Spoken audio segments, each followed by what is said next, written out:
Bienvenidos a la guarida del zorro. Este es un vídeo que voy a hacer resumiendo lo que expliqué el otro día en directo sobre la sentencia del caso Arandina. Quiero tratar en este vídeo de manera muy resumida los aspectos esenciales que yo considero de destacar como jurista de esta sentencia, ¿de acuerdo? Así que vamos allá.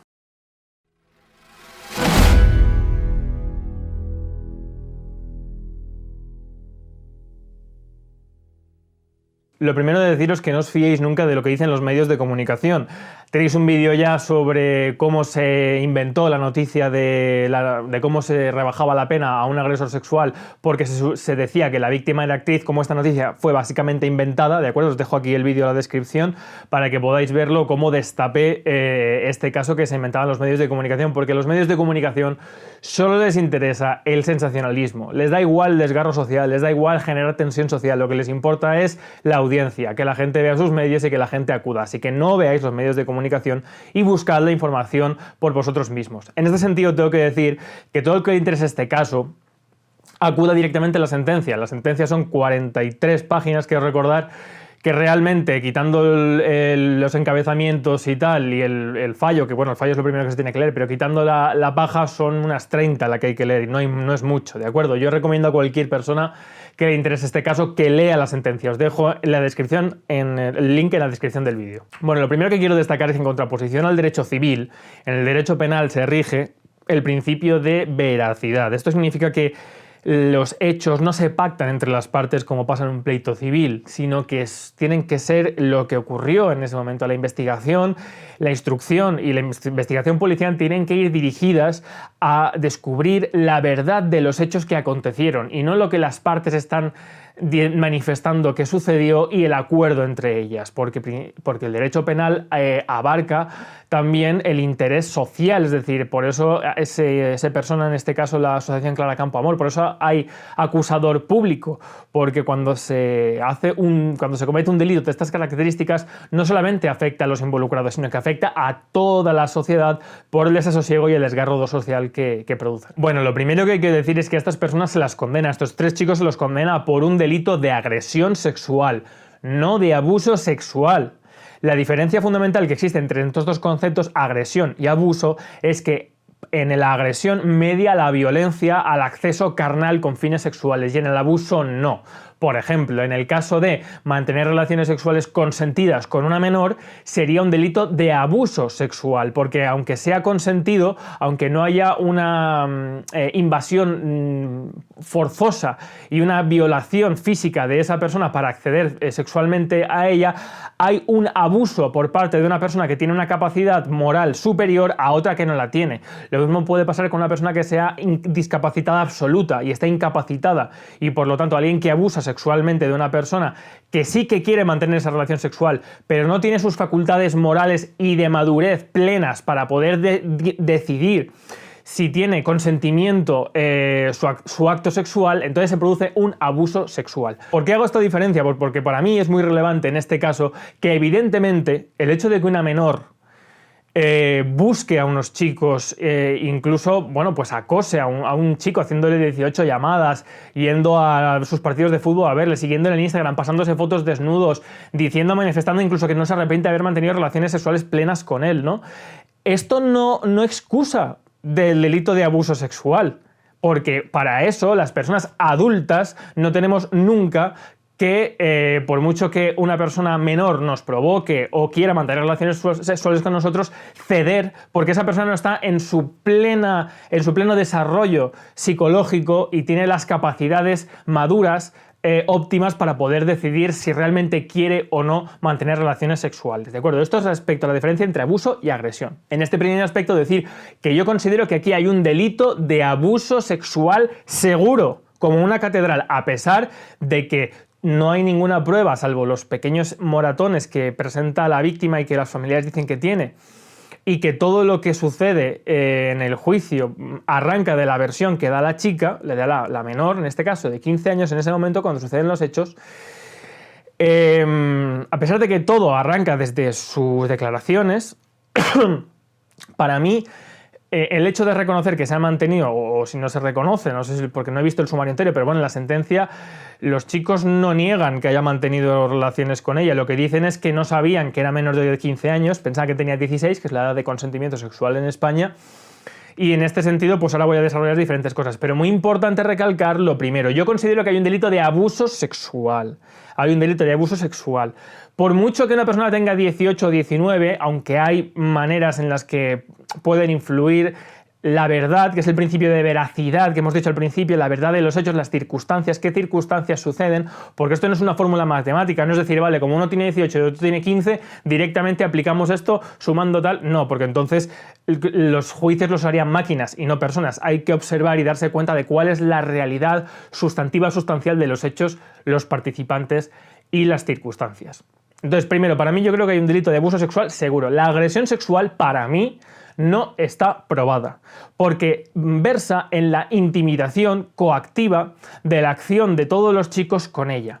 Y no existen pruebas para mí, leyendo la sentencia, bajo mi punto de vista, que cercioren al 100% que hubiera agresión y sometimiento, ya sea no sea físico, como dicen en la sentencia, sino simplemente condicionante a que si no pues les practicaba las felaciones y todo el preámbulo que hubo antes de que la chica pasara ya, digamos, de manera plenamente consentida con un chico a tener relaciones sexuales plenas en una habitación, pues aquí no se demuestra que hubiera un condicionante, ni una obligación, ni la chica se sintiera obligada, solamente es lo que ella dice. Es decir, la diferencia es muy grande porque son muchos años de prisión, la diferencia entre abuso y agresión sexual.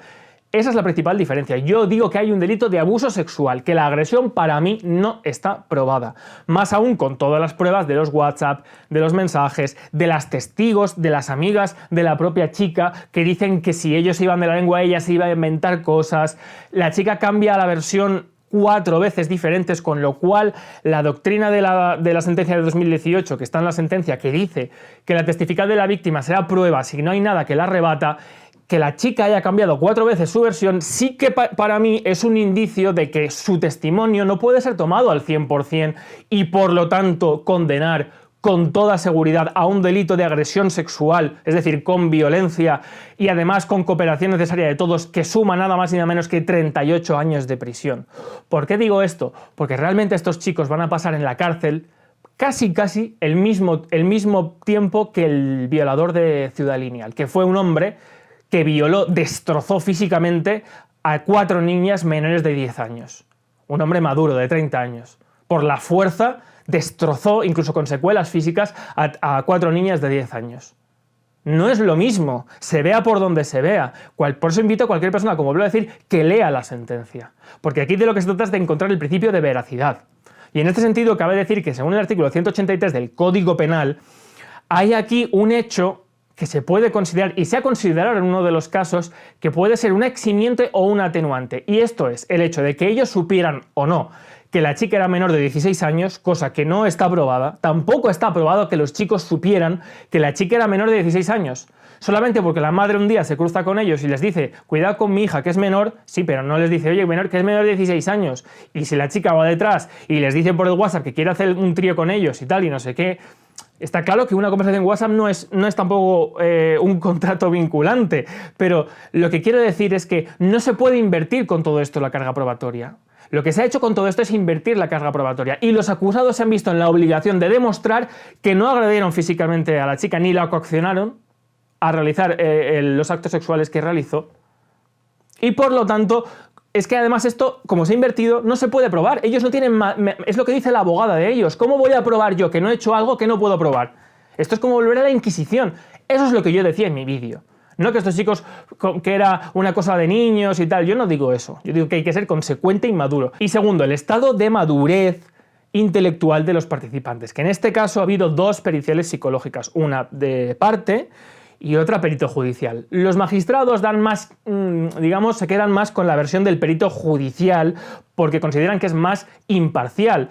Bueno, yo soy perito judicial también, entre muchas cosas, conozco la ley de enjuiciamiento criminal y teóricamente, según la ley de la valoración de la prueba y de los informes periciales siempre se realizarán de la misma manera por parte de los magistrados, sea este perito judicial o perito de parte, porque todos son peritos, todos son profesionales, aunque uno lo haya pedido desde luego una de las partes para excusarse y para investigar, para probar en este caso por qué no han realizado un delito de agresión sexual. Con más motivo todavía tendría que atenderse a la pericial psicológica, que dice que todos los participantes tenían una madurez mental prácticamente igual. Esto le dice la psicóloga pericial de parte, que los chicos que han sido condenados también tienen una condición de madurez muy similar a la de la víctima. Y esto es una eximiente, porque se considera que si una persona, por mucho que tenga 18 años, no es madura y no tiene la capacidad para poder ser responsable de sus actos sexualmente, eso puede llegar a ser un eximiente. Además, la psicóloga dice que uno de los chicos, C, presenta una personalidad dependiente, el trastorno de déficit de atención, impulsividad, falta de capacidad para tomar decisiones,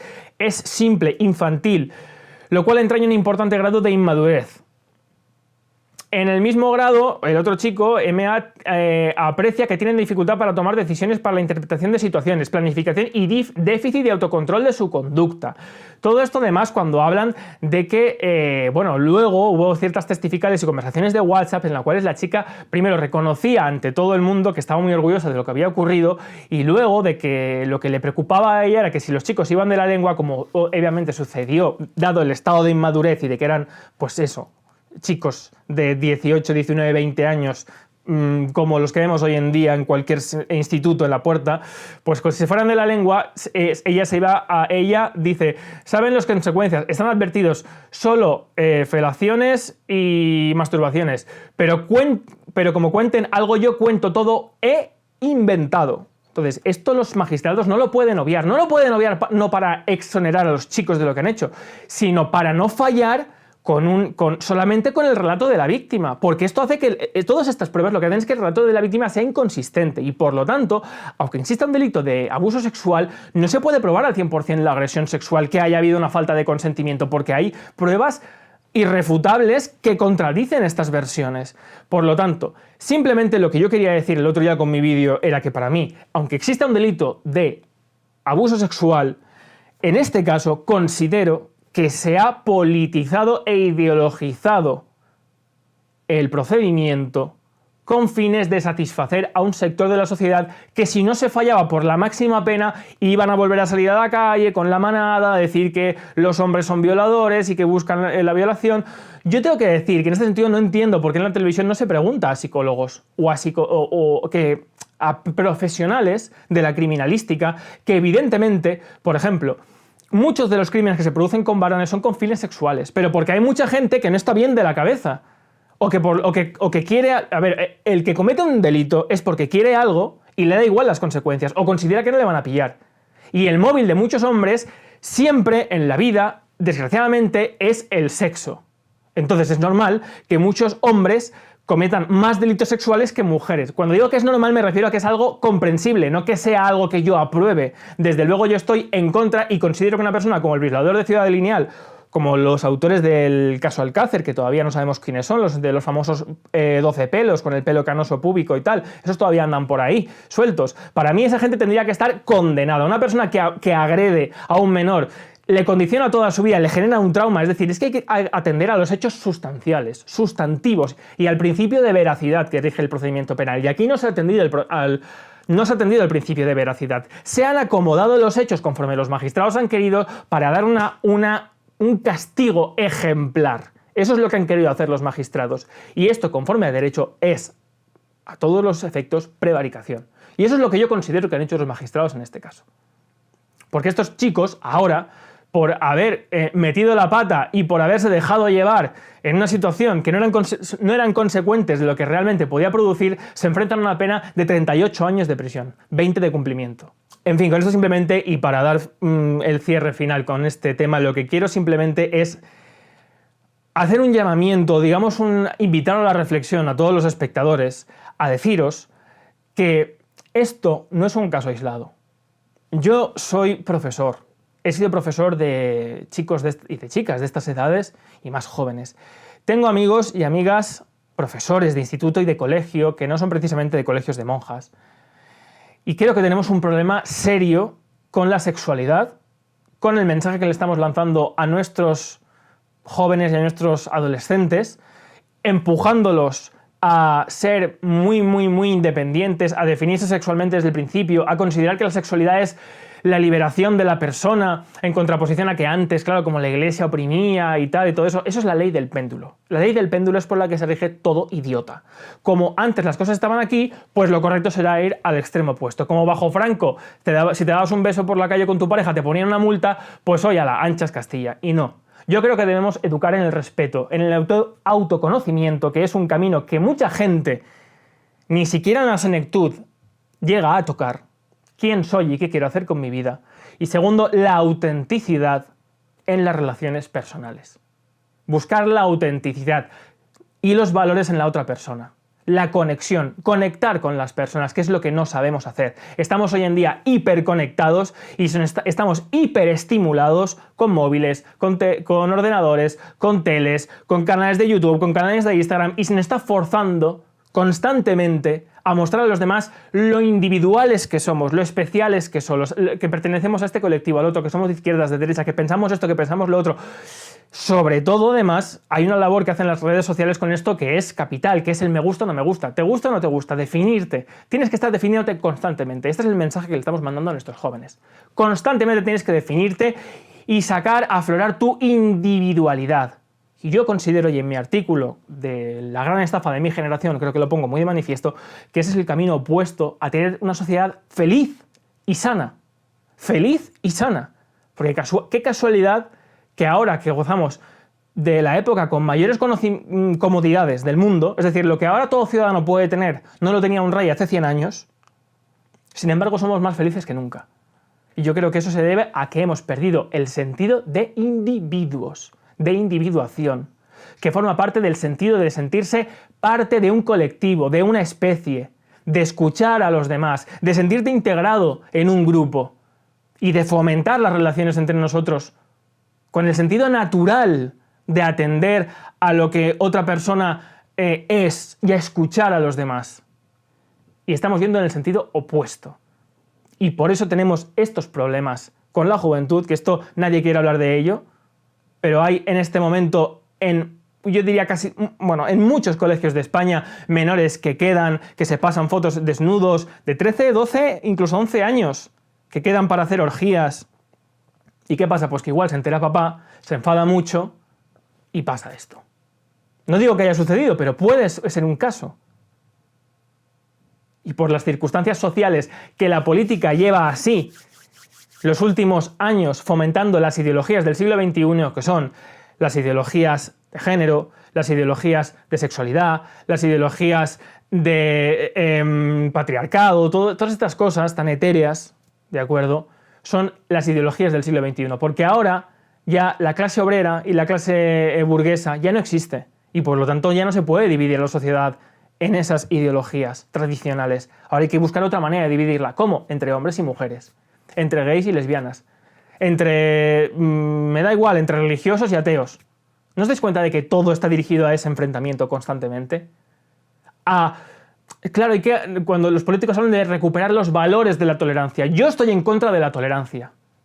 Yo soy un intolerante, por ejemplo, con los homosexuales, por ejemplo, con los religiosos, aunque yo soy ateo. Soy un intolerante. ¿Sabéis por qué? Porque para que haya tolerancia, tiene que haber un tolerante y un tolerado. ¿Vosotros queréis ser tolerados? Yo no. La tolerancia la inventó la Iglesia para reconciliar, en su momento, la escisión que hubo entre los protestantes y la Iglesia católica. Tolerar a alguien es decir, bueno, te dejo que estés, aunque no te crees tú, que me hace mucha gracia. Eso yo lo desprecio para la sociedad. Lo que yo practico es el respeto.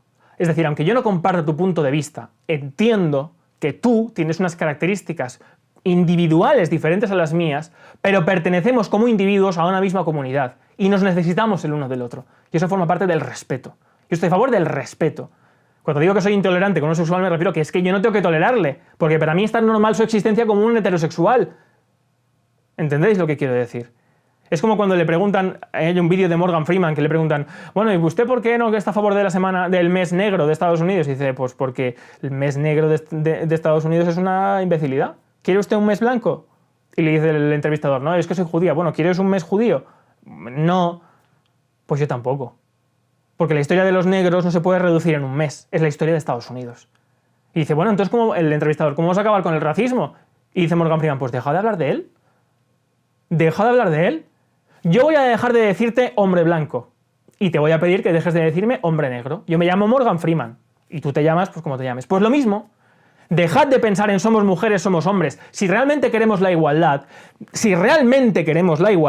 que hay por parte de muchos políticos y muchos grupos, lo dudo, dejar de pensar en hombres y mujeres, porque eso establece una separación, una división. Dejar de pensar en heterosexuales y homosexuales.